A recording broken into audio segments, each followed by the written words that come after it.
বেডিরা বেশি স্বাধীনতা পেলে যে মুখটা সেলো মেশিন হইয়া যায় সেটার একমাত্র প্রমাণ এই আপাই। কি ব্যাপার, কি হয়েছে ভাই সাকিব? আমি মুখে বলতে পারবো না ভাই, তুই নিজেই দেখে নে কি হয়েছে। প্রোটেকশন লাগায় মাস্টারবেট করছিলেন?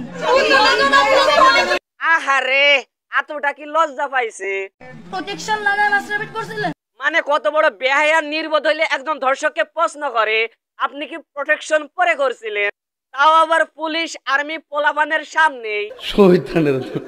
শুধু শয়তান, আমার তো মনে হয় শয়তানের গার্লফ্রেন্ড।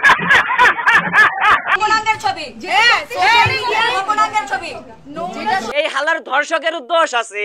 হালাই তুই ধর্ষণটা করলি কারে? তুই ধর্ষণটা এরে করতিস তাহলে বুঝতে পারতো তুই প্রোটেকশন বাদে করছিস না প্রোটেকশন নিয়ে করছিস। আর যাই হোক, তোদের উপর চোখ তুলে তাকানোর ক্ষমতা ওর নেই, কারণ তোরা যেভাবে গাল ভাগ করে কথা বলতেছস কখন না জানি ওরে আবার গিলাত খাইয়া ফেলোস।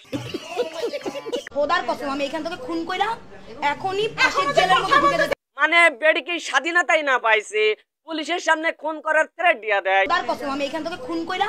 হ্যাঁ আমারও মনে হয় আপনি পারবেন, কারণ আপনাদের তো আবার প্রতিদিন প্যাকেট ফাটানোর অভ্যাস আছে। বুঝাবেন আমি কি বোকাচোদা নাকি আমার কপালের বোকাচোদা লেখা আছে? না তুই বোকাচোদা না, বোকাচোদা তো আমরা, যে তোর ভিডিওটা আসার সাথে সাথে দেখতে গিয়েছিলাম। ও ভাই মারো মুঝে, মারো মারো মুঝে, মারো। পুলিশ বলছে চাইলে আপনারা অর্থদণ্ড নেন।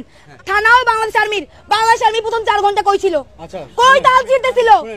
গালটারে তুই যেভাবে ফাঁক করে সেনাবাহিনীদের সাথে তর্ক করছস তাতে সেনাবাহিনীরা একটু ভয় পায় নাই, কারণ তাদের কাছে ফাঁক বন্ধ করার মতো ভালো মানের কামান আছে, কিন্তু তারা তো আর তোর মতো বেহায়া না।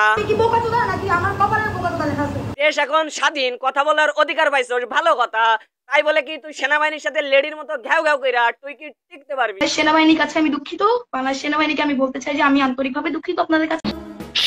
সবাই কোটার পুলিশ, সবাই কোটার পুলিশ, শুধু নিজেদের কথা ভাবিয়ে বিশ্ববিদ্যালয় জানতে পারি।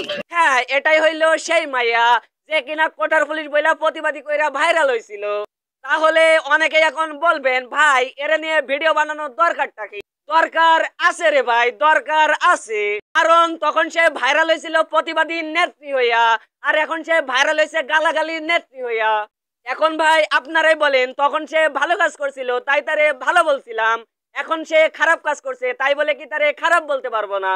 এখন যেটা চাচ্ছেন যে 10 জন মিলে 10 জন মেয়ে মিলে তাদের মারবেন, এটা কোনো ঝুলায় রাখবেন, এটা কোনোভাবেই ঠিক আছে।